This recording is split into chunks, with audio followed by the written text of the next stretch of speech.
बिस्मिल्लाहिर्रहमानिर्रहीम। सबसे पहले अस्सलामु अलैकुम व रहमतुल्लाहि व बरकातुहू। आज का जो हमारा टॉपिक है वो नाउन के बारे में है। हम इस चैनल में इंग्लिश ग्रामर के बारे में बात करेंगे और ये मालूमात जो है मैं मालूमात इकट्ठा करने की कोशिश करूँगा।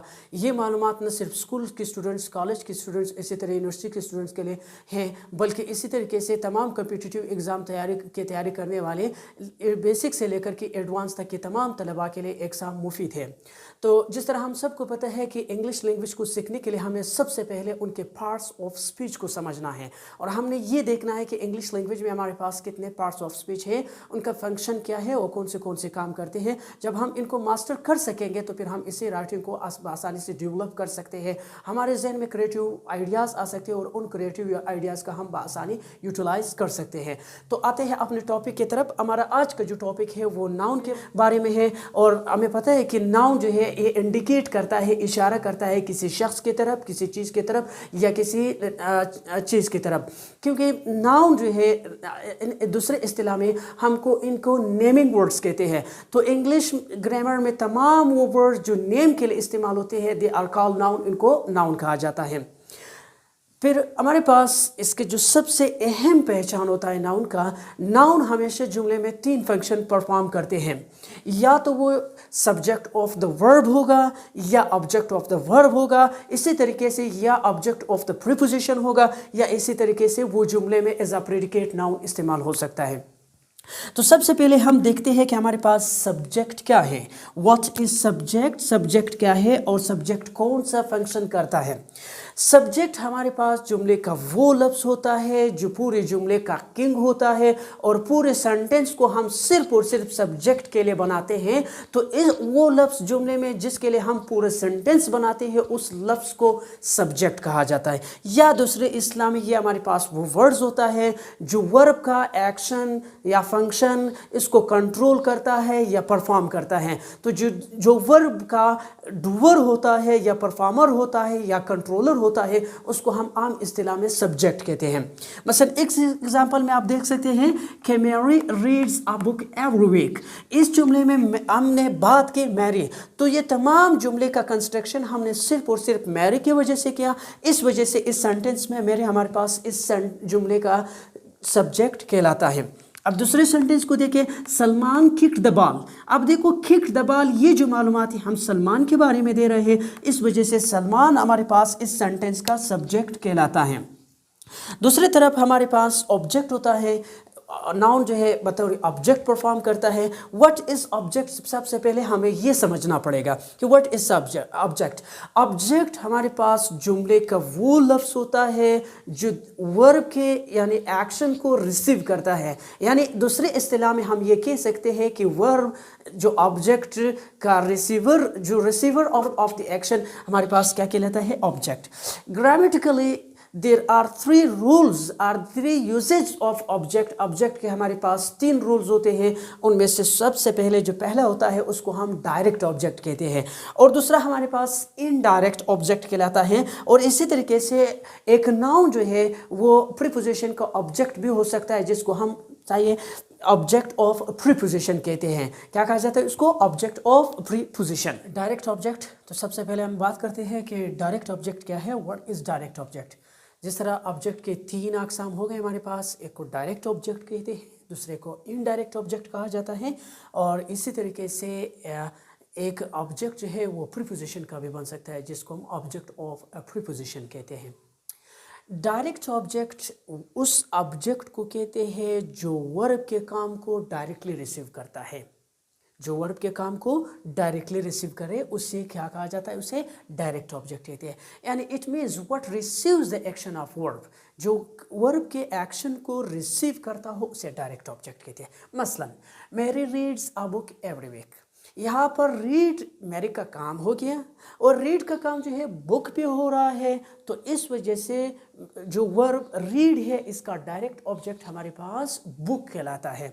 तो बुक इन दिस केस हमारे पास जो है वो डायरेक्ट ऑब्जेक्ट हो गया क्योंकि रीडिंग का जो काम हो रहा है वो डायरेक्टली हमारे पास बुक पे हो रहा है, इसलिए book is called the direct object of the verb reads. इसी तरीके से He wrote a letter. ظاہر بات ہے کہ اس نے جو خط لکھا وہ خط ہی کے اوپر کام کر رہا ہے، تو لیٹر کے اوپر کام ہو رہا ہے، اور یہ لفظ لیٹر جو ہے روٹ کے کام کو ریسیو کرتا ہے، تو جو ورب کے کام کو ڈائریکٹلی ریسیو کرتا ہے اس کو ہم ڈائریکٹ آبجیکٹ کہتے ہیں، جس طرح اس سینٹینس میں لیٹر ہے۔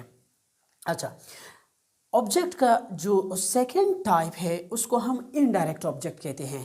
انڈائریکٹ آبجیکٹ اس آبجیکٹ کو کہتے ہیں جو ڈائریکٹ آبجیکٹ کو ریسیو کرتا ہو، جو ڈائریکٹ آبجیکٹ کو ریسیو کرے اس آبجیکٹ کو ہم انڈائریکٹ آبجیکٹ کہتے ہیں۔ مثلاً کس طرح، میری از گیونگ علی اے بک، تو اس سینٹینس میں میری علی کو ایک کتاب دے رہی ہے، تو اس سینٹینس میں جو کام ہو رہا ہے گیونگ کا، وہ گیونگ کا کام ڈائریکٹلی بک پہ ہو رہا ہے اور بک علی ریسیو کرتا ہے، یعنی میری نے کتاب اٹھایا تو ڈائریکٹلی کام جو ہے میری نے بک پہ کیا، تو بک کو ریسیو کرنے کے لیے علی کے پاس چاہے وہ علی کو بک ٹرانسفر کر لیتا ہے، تو اس وجہ سے جو ڈائریکٹ آبجیکٹ کو ریسیو کرتا ہو اس آبجیکٹ کو ہم کہتے ہیں کہ یہ ہمارے پاس انڈائریکٹ آبجیکٹ ہے۔ جس طرح اوکے سیکنڈ ایگزامپل کو دیکھیں، I send the company an application, تو ظاہر بات ہے میں نے جو کام کیا وہ اپلیکیشن کے اوپر کیا، اب یہ اپلیکیشن جائے گا، کوئی کمپنی والے اس کو آفیسر جو ہے وہ اس کو ریسیو کرے گا، تو سینڈنگ کا جو ڈائریکٹ کام ہے وہ اپلیکیشن پہ ہوا، اب اس سینڈنگ کا کام جو ہے اس اپلیکیشن کو ریسیو کرنے کے لیے کمپنی میں کوئی آدمی ہوگا یا کوئی آفیسر ہوگا وہ اس کو ریسیو کرے گا، اس لیے سینڈ کا جو ڈائریکٹ آبجیکٹ ہے وہ اپلیکیشن ہے، اور یہ اپلیکیشن کو ریسیو کرنے والا ہمارے پاس دا کمپنی ہے، تو دا کمپنی اس سینٹینس میں انڈائریکٹ آبجیکٹ اور اپلیکیشن جو ہے وہ ڈائریکٹ آبجیکٹ ہے۔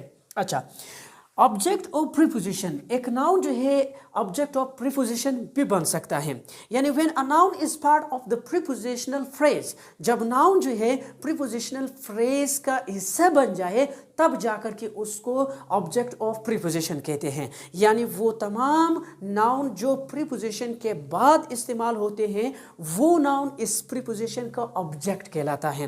جس طرح یہاں پر your backpack is under the table، تمہارا بیگ جو ہے وہ ٹیبل کے نیچے ہیں، تو ہم یہاں پر دیکھ سکتے ہیں کہ انڈر پریپوزیشن ہے اور اس پریپوزیشن کے بعد ہمیں ایک لفظ the table نظر آ رہا ہے، تو یہ جو ٹیبل جو ہے وہ انڈر پریپوزیشن کے بعد استعمال ہوا ہے، تو اس وجہ سے ٹیبل جو ہے وہ پریپوزیشن انڈر کا آبجیکٹ کہلاتا ہے۔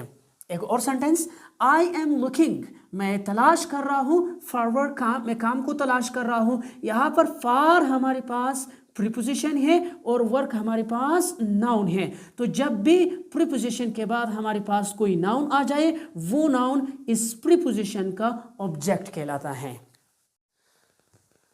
ناؤن کا چوتھا اور لاسٹ استعمال جو ہے، ناؤن کو ہم بطور پریڈیکیٹ ناؤن استعمال کرتے ہیں۔ سب سے پہلے ہم پریڈیکیٹ کو سمجھتے ہیں کہ واٹ از پریڈیکیٹ، پریڈیکیٹ کیا ہوتا ہے۔ ایک سینٹینس بنیادی طور پر دو حصوں پر مشتمل ہوتی ہے، ایک سبجیکٹیو پارٹ ہوتا ہے اور ایک پریڈیکیٹیو پارٹ ہوتا ہے۔ سبجیکٹ کیا ہوتا ہے، جس طرح شروع میں نے ڈیفینیشن سبجیکٹ کا بتایا کہ سبجیکٹ جملے کا وہ لفظ ہوتا ہے جس کے لیے ہم پورا سینٹینس بناتے ہیں۔ مثلا اگر ہم اس سینٹینس میں دیکھیں ہی از اے ڈاکٹر، تو اس میں ہم ہی کی بات کر رہے ہیں، تو ہی ہمارے پاس سبجیکٹ اور از اے ڈاکٹر یہ پریڈیکیٹ ہو گیا۔ یہ ہی جملے کا وہ لفظ ہوتا ہے جس کے لیے ہم پورا جملہ بناتے ہیں، تو وہ لفظ جس کے لیے ہم پورا جملہ بناتے ہیں اس کو سبجیکٹ کہتے ہیں، اور جو الفاظ ہم جملے میں سبجیکٹ کے لیے استعمال کرتے ہیں ان الفاظ کو پریڈیکیٹ کہتے ہیں۔ کیا کہا جاتا ہے؟ پریڈیکیٹ۔ اسی طریقے سے اس سینٹینس میں علی سیمز اے ٹیچر، اس سینٹینس میں اگر ہم دیکھیں علی کے بارے میں ہم بات کر رہے ہیں تو علی اس سینٹینس کا سبجیکٹ، اور جو بات ہم علی کے بارے میں کر رہے ہیں ان الفاظ کو ہم پریڈیکیٹ کہتے ہیں۔ تو اسی طریقے سے جب ناؤن لنکنگ وربس کے بعد آ جاتا ہے تب جا کر کے اس کو پریڈیکیٹ ناؤن کہتے ہیں۔ کیا کہا جاتا ہے ان کو؟ پریڈیکیٹ۔ جب ہم ناؤن کا استعمال کسی لنکنگ ورب کے بعد کرتے ہیں تو اس کو پریڈیکیٹ ناؤن، جو کبھی کبھار اس کو ہم پریڈیکیٹیو ناؤن کے نام سے بھی جانتے ہیں۔ پریڈیکیٹیو ناؤن یہ استعمال ہوتا ہے صرف اور صرف سبجیکٹ کا ری آئیڈینٹیفائی کرنے کے لیے کہ سبجیکٹ کیا ہے، سبجیکٹ کی اسٹیٹ کیا ہے، प्रेडिकेटिव नाउन जुमले में सिर्फ ये हमें अब सब्जेक्ट को री आइडेंटिफाई करता है, रीनेम करता है।